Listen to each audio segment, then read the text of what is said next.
Hello, everybody. Been a minute. Didn't know if I was going to do another one or not. But anyway, I was asked why we are here. And I think most people don't understand why we're really here. It was the fall of humanity. It was a drop into density. It was to stop runaway distortion. So no, I don't believe we came here to fix the world. And I don't believe we came here to save anyone. I don't believe we came here to collect knowledge, and I don't believe we came here to do much anything other than to remember who we are by raising our own consciousness level. I believe we're here to ascend, to rise back out of density. See, everything else is just a byproduct. For years, I searched outside of myself. Like most people, I thought the answers were somewhere else. In a teacher, books, techniques, beliefs, all achievements, even experiences. But what I discovered was something very simple. Everything that I was looking for was being reflected through my own state of consciousness. Your experience of life is not separate from your frequency. It's the expression of it. So nothing else matters. As your consciousness rises, life doesn't simply become perfect. Instead, your relationship with life changes. What once felt like struggle becomes experience. What felt personal becomes something just passing through, and what's created resistance just dissolves. This is really important. David Hawkins, please look him up. He created a map of consciousness that a lot of people find helpful. Whether you use this scale or not, it's not the important part, but it'll give you a graph where you're at and where you can get to. The important part for you is to understand that your internal state is what determines what you're able to perceive. You cannot see or perceive anything other than your current frequency band. You cannot perceive someone with a higher frequency. You project through your bandwidth. And this isn't because someone's hiding anything from you, or it isn't because you're not intelligent enough. You can have a 200 IQ and not see. It's simply because consciousness itself determines perception. So as your internal frequency rises, truths that were already present just become visible. You don't have to force them. You don't have to learn them intellectually. You just recognize them. That's why throughout my videos I express truth cannot be taught. It has to be recognized. That recognition is what changes everything. This is why I spend so little time trying to convince people of anything anymore. That's why I didn't want to do these videos, because it's useless unless somebody actually puts action behind it. But everyone unfolds exactly when they're ready.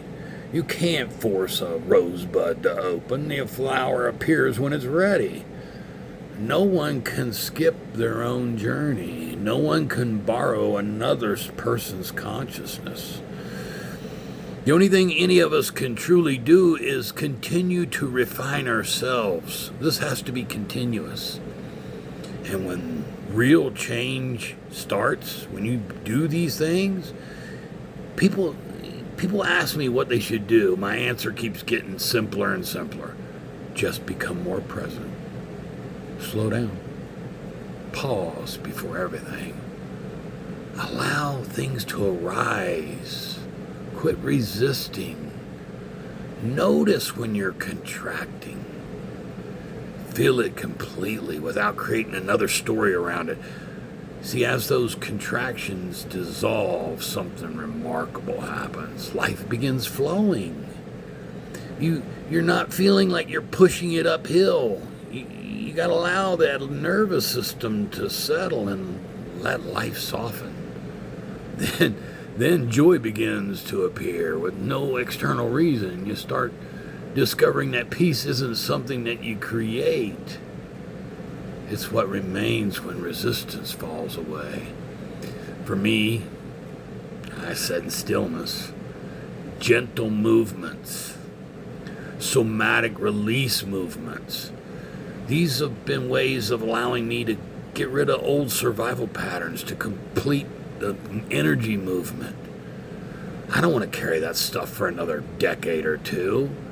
And as I do, my health is phenomenal. I'm almost 70. Anybody that watch these videos and know what I look like, you'll know. Every layer that we release creates more room for consciousness, more room for clarity, more room for joy. You respond instead of react. You gotta stop trying to control every outcome, because you discover that life has an intelligence greater than your carnal mind. The less resistance you have, the more life just cooperates. Not because the universe suddenly changed, but because you did. As the frequency changes, your experiences changes with it.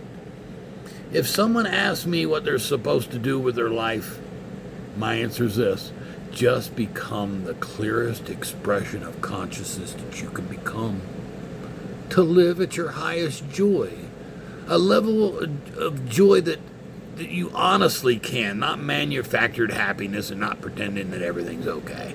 To really, just when I'm in my garden crying and dancing in the rain, nothing can replace that.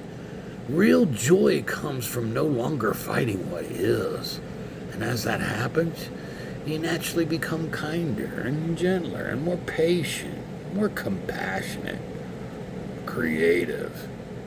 Life is peaceful. You just become more of your authentic self, not because you're trying to be, but because simply that's the way higher consciousness expresses itself. That's when your presence begins affecting people more than your words ever could.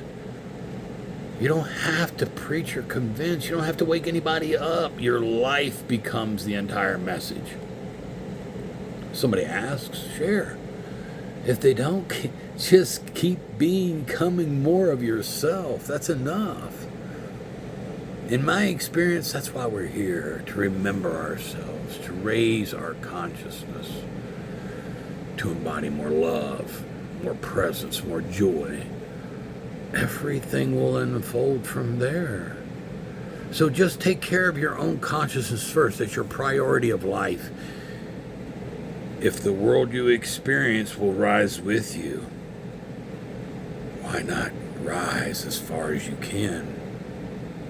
Thank you for watching my videos of my perception.